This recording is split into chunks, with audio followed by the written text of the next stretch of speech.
baningi abantu abathola ama-opportunities lana ama-presenter, ama-sports, abendaba, even nama-traffic akhona, even nama-intern iy'ngane ey'suke sizofunda nazo siyayivumela zikwazi nazo ukuthi zizothola ulwazi ziphindele ey'koleni.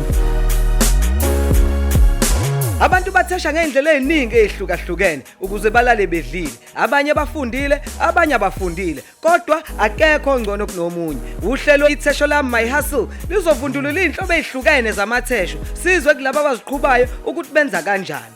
Through this show, we want to expose the youth yaseMzansi to a variety yemisebenzi khona bezokwazi ukwenza wise career choices besabancane. Nawe makukhona ihustle ofuna siyiveze sibhalele ku gabisatv@gmail.com. Leli Ithesho lami My Hustle. Ithesho lami. Danko. Don't forget to like and subscribe to our YouTube channel Gabisa TV. Washa.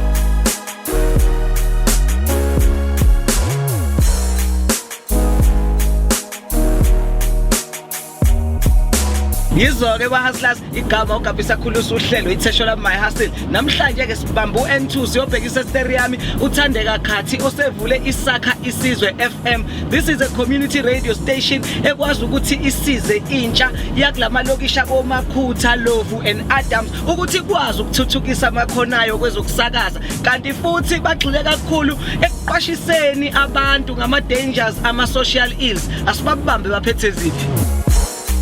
Besides providing learning opportunities for the youth who want to create a future in the broadcasting industry, another main core of this radio station is to provide a platform for local businesses from the surrounding areas to market their services. This operation is in need of cash injection in the form of funding or sponsorship. Manje siphakathi qathatha e-studio seSakha Isizwe FM. Le FM le okwamanje is a broadcaster through i-app because abaka afford ukuthi bathole imali yokuthi bathenge frequency. So Ithesho lami My Hustle njengoba libavakashelile sinethemba lokuthi ama potential sponsors azokwazi ukulibona leli hlelo azomsiza usisi ngosesterium. Awungitshele nje wena ngemfundo yakho ihambe yafika. Ngifundile ngaze ngenze inesingi ngasebenza kwase uthi ngo-COVID kade ngaluthi ngisashitsha nje ukuthi ngihambe ngiyosebenza eNyukhasana ngase ngibona ukuthi angiyeke umsebenzi. When she turned down a transfer to Newcastle in 2020, she then opened a cleaning company called Zimkahle Solutions, where she used her savings to buy equipment for this business, which now employs around 15 people. Inkampani yami engayivula iclinic Zimkahle Solutions waba inhlanhla ukuthi isheshe ikwazi ukuthi iphakame ngoba yakwazi ukuthi ikwazi kube sikwazi ukuvula iSakha Isizwe FM ikona la esithembela kuyona ukuthi makhona izinto ekufanele zenziwe sikucosha khona la kwiZimkahle Solution kuze ngakhona ngapha kwiSakha Isizwe FM kwiSakha Isizwe FM ikwazi ukunyuka ikwazi ukukhokhela izinto njengamawafa ngenyanga nezinye izinto eziningi ngabamba lapha nalapha noma siphuma sekuzinye indawo asinabo abaxhasi inhlobo. Bese phela abaxhasi bafuna kanti abaxhasi bafuna ukusupport into enjani manje ngayisupport into enhle kanje. Yayisivuleka kanjani ke station? I-station kunobhuti one radio ngapha eDududu. So wayekade ukhulumene nami wathi ngifuna uvule radio ngathi ngingajabula kakhulu mawuthi uyivula ngapha Illovu noma KwaMakhutha because ayibingekho iradio nhlobo. So kuhamba kwesikhathi wathi ngeke uzoyivula edrobheni like lamalokishi uyawasaba ukuthi angavula iradio. So ngase ngibona ukuthi kwakhona nesengixoxile ngibathembisile. Angisale sengiyivula ke iradio ke noma ngangaqondile ngiyivule ngenzele osomabhizinisi ukuze bakwazi ukuthola ithuba lokuthi bakhangisa amabhizinisi abo. Iqale nini ihamba kanjani what are the milestones bangaka abantu aba-involved kuyona? Ngicabanga ukuthi sesizoqeda unyaka wesibili ngoJune 16. Baningi abantu abathola ama-opportunities lana ama-presenter, ama-sports, abendaba, even nama-traffic akhona, even nama-intern iy'ngane ey'suke sizofunda nazo siyayivumela zikwazi nazo ukuthi zizothola ulwazi ziphindele ey'koleni. Mina ngineminyaka ewu-17 years ngenxa yokuthi angikwazanga ukuthi ngiyofunda ngenxa yokuthi kwaba khona ama-delay ngendaba ye-ID. So ngase ngabona ukuthi ngize la kwiSakha Isizwe FM ngizojoina khona ngizowenza lento levele ngifuna ukuyifundela media studies, radio presenting and radio communicating e-university lengifuna ukuyona i-DUT. Ngila kwiSakha Isizwe ke ngenza training ye-desk nokuba umsakazi wakhona. Ngiyabonga kakhulu baphathi for the platform abasinikeza yona ukuthi sizofunda siyiyouth yala KwaMakhutha ngoba kwezinye indawo lento iyakhokhelwa sike sazama safika kwathi 6000 ukufundela ukuba umsakazi ukufundela idesk so ke sase siphephela ngapha umsebenzi wami mfethu kakhulu sekuthenini ngikwazi ukuthi ngiguide abantu ukuthi kudingakalani mangabe umuntu ezongena emsakazweni nokuthi ukwazi kanjani ukuthi adjust for music compiling zonke lezi zinto hot clock no prepare indaba zama-show zonke lezi zinto. Currently istaff esinaso su-23 sekuhlangene konke no station manager nabo bonke bese ngibabaleli o program director abasakazi abendaba abama-sport nama-traffic. KwaMakhutha into azivishana ngesidumbu enenhliziyo nawe uyazi sengiza nothando kuphela kwena. KwaMakhutha usisi we-mid morning magic awusitshele nge-magic oyenza khona la ekhaya. I-show le ebroad kakhulu because ithinta kakhulu abantu usuku nosuku kumele ucabanga ukuthi yini kambe ngizoshintsha ngayo impilo yomuntu namhlanje because mebelalele there has to be something abayigayinayo, there has to be something abayifundayo. What does it entail ukusebenza nje kwi-radio station? Kuyakhulisa mina nje for one abantu bengakwazi ukukhuluma nabantu. I was very shy ngalendlela le. Bengakwazi once baba u2 abantu noma baba u3 angisakwazi ukuba lapho because sengifila ngathi ngiyaqhubeka mengabe ngihleli nabo but now ungangibeka ngisho kubantu aba100 ngi-MC lapho anginankinga. Njengamanje ke isikhathi sokuthi singene kuyona ke ingosi yethu ethi growing our community la sike sibhekelela khona ukuthi iziphi izinto ongazenza, iziphi izinto ezingakusiza nawe uhleli lapha ekhaya noma iziphi izinto ezithinta umphakathi kakhulu njengoba nje sakhelene as you know nawe we are a community radio. Nayike indaba engithembe ngithi ngiyabheka nje ngahlangabezana nayo umuntu o business minded from a very indawo ngathini ebukeka mhlambe kunganakekile uthi kungaqhamuka usomabhizinisi nje uma uyacabanga into engajwayelekile ukuthi avule ibhizinisi lokwakha amawashi mfana ke owakhona lapha eMlazi sake ufuna ukuvula imboni ekhiqiza amawashi kulelo somabhizinisi omncane waseMlazi ozidwebele amawashi akhe abe esenziwa phesheya ukuze ezowadayisa kuleli rana nje noma ukuvula i-radio station ama processes akhona anzima kangakanani or imapha ama processes that you have to follow ama challenges wa encounter especially futhi umuntu wesimanga?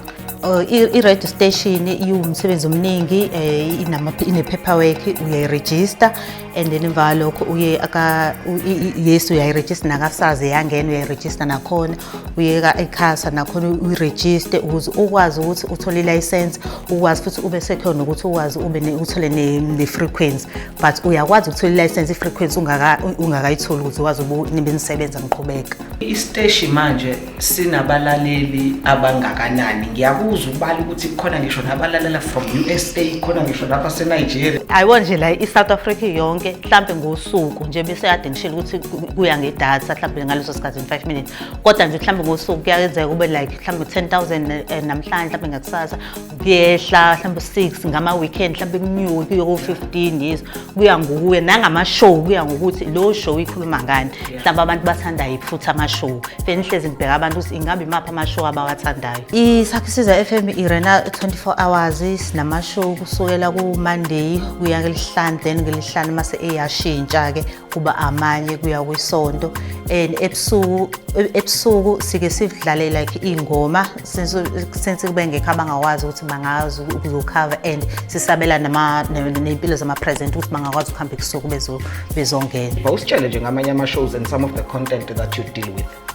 Okay, maningi ama-shows nawo sinaye nenye kuthiwa ungilimele la suke sidila khona abantu ney'nkinga basuke belimele ngazo sikwazi ukuthi basizakale bathola ama-social worker abazokwazi ukubasiza uthole ukuthi umuntu sehlala isikhathi eside engakwazi ukukhuluma kanti siyadinga ukuthi sikhulume ngaloyo nkinga so athi masekhulumile akwazi ukuthi alapheke futhi phezu kwalokho. Enye yama-show esinawo eyamabhizinisi so ibizwa ukuthi ibhizinisi indaba la sisuke sifundisa khona osomabhizinisi abancane asebakhula abanye siyababiza sibenze ama-interview ukuze bakwazi ukuthi bakhombise nabe izinto abazenzayo. Sakha Isizwe FM kuyibhizinisi indaba la sisuke sikhuluma khona ngamabhizinisi sisizana khona sikwazi ukubona ukuthi yini engasilelela ukuze sikwazi ukukhulisa amabhizinisi nami nosuke efuna ukuqala naye asimshiye ngaphandle nawe uyakwazi ukuthi asijoyine abone ukuthi iliphi ibhizinisi angaliqala yini umehluka ngawo emphakathini yini edingakalayo emphakathini wakhe. Uke wangitshela nangokuthi nine Sakha Isizwe Community Awards. Awungitshela ngalawo awards zisuka phi ziyaphi ngawo? Yes, sine Sakha Isizwe Community Awards esibizwa ukuthi iSICA. So abantu esibaqhangabisayo kulama award ama entrepreneur, ama best hustler, ama NPO wasiwakhohliwe ama NPO ukuthi nawabonakala imisebenzi oyenza emphakathini, abaculi kuningi okuyinhlobo ezihlukahlukene ama category. Mhlawumbe u23.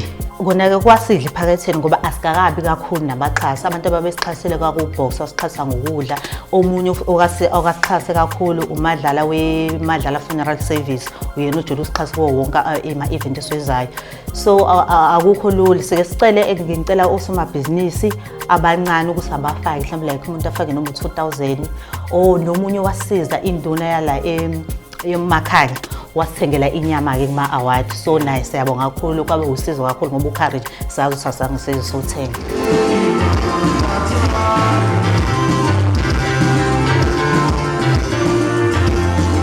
Ungathini kubantu obambisene nabo enisebenza nabo ama stakeholders? Ngingasho ukuthi ngiyabonga kakhulu ngiqale kwiboard ngiyabonga kakhulu akukho lula ngoba siqala lapha sikhuluma indaba ngize kwabaphethe obani i-management ngize kubasakazi awuyikho lula indlela ayikho lula indlela sidila nje bengisho sidila nabantu abaningi sidila nabantu abanembono ihlukene abantu abafani ama challenges sibhekene nawo amakhulu ngempela ukurun radio ukuthi one asinayo imali asingeni kwi-frequency abasazi beseshilo ukuthi abanayo imali like imali ye-transport ingasiza ukuthi abasazi bakwazi ukuza every day but nje siyayidinga ukuthi ingakwazi ukuthi ixhase i-radio ikwazi nokuthi iye phambili yes ithole i-frequency isixhase nangemali because nawo lowo frequency idinga imali futhi enkulu isaba 200,000 kaphezulu and angeke afford. Siyadinga kakhulu ukuthi uhulumeni asibone asibheke asenzele kahle siyadinga kakhulu ngempela uxhaso ukuthi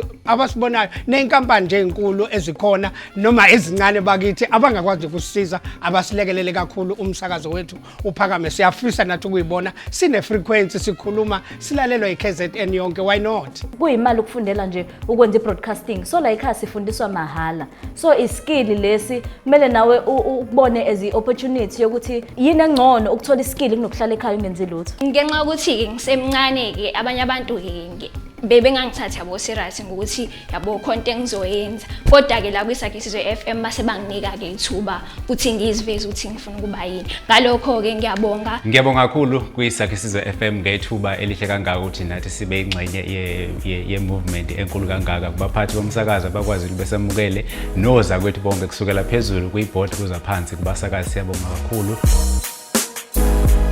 Here are some of the other careers that exist within this field.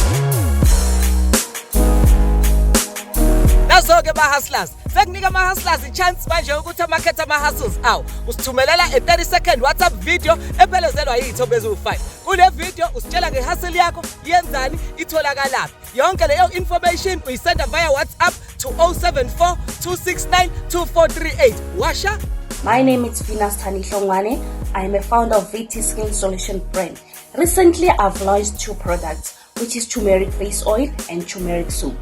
I am based in Pretoria, Social Media Block HH. You can contact me on 069-8696-722. You can check me as well on Facebook, Ithesho. You can check me on TikTok, Ithesho. Ithesho lami my hustle. Samona guys, Kamalami, ngiwulungizaca, ngitholakala endaweni yaSembo. It's just outside Hillcrest and ngiyabhaga yonke into ethi cake nje ngiyayenza. Ma celebration cakes, ma cake emcimbi, you name it, I make it. Enkundleni zokuxhumana ngiyatholakala, ngiwulungizaca, Facebook, Instagram, TikTok. My handles are ngiwulungizaca. Ithesho lami my hustle. Lo ngone KwaMakhutha into yazempishane ngesidumbu enenhliziyo nawe yazi ngisengeza nothando nje kuphela kuwena ngenza ke i-mid morning magic 9 to 12 Monday to Thursday kwiSakha Isizwe FM Ithesho lami my hustle. Ngusikhumbuzo wakaGumbi Sibongo okhona la kwi-board of directors yeSakha Isizwe FM Ithesho lami my hustle. Igama lami uNqobile Hlonga ngi-news reader la yeSakha Isizwe FM Ithesho lami my hustle. ngosizwe kwaXolo but ngibizwa ngesizwe samaxolo emsakazweni Sakha Isizwe FM ngo-Progress Manager wala ekhaya ngiphinde ngenze uhlelo 326 khona la endizwe umsakazo Sakha Isizwe FM leli Ithesho lami my hustle. Igama lami uThandeka Madlala Khathi CEO kanye nomsunguli weSakha Isizwe FM le Ithesho lami my hustle. Ngibonga kubasakazi babo ngithi nje siyisakha isizwe Nkosi yami ngicela sithandane sihlangane ngibonge management nayo ngithi sithandane sihlangane angingabi khona uqhudelana khona ngibonge futhi neboard ukuthi engathi umsebenzi osenza manje ube mkhulu kakhulu na next day sikwazi futhi ukusebenzela umphakathi. Abasakazi bale station siyacela ukuthi baqhubeke nomsebenzi omuhle. It sounds like benza umsebenzi omuhle nami kwekuzwile umsebenzi omuhle and into engiyithanda kakhulu ke ngeSakha Isizwe nje iconcept yakhona ifananse neThesho lami my hustle ngoba ivundulula labo somabhizinisi laba abazosithatha abazofundisa abanye ukuthi benze kanjani. Shuthi thina siThesho lami my hustle eli TV nina niThesho lami my hustle eli radio. Siyabonga ngicela ungikhiphe manje mfethu sengijabulile ukubona ama operations enu sekuyisikhathi nathi sokuthi sihambe but kube mnandi kakhulu. Hayi siyabonga santhanda nje ndlela nto nambe kahle. Asisha. Okay.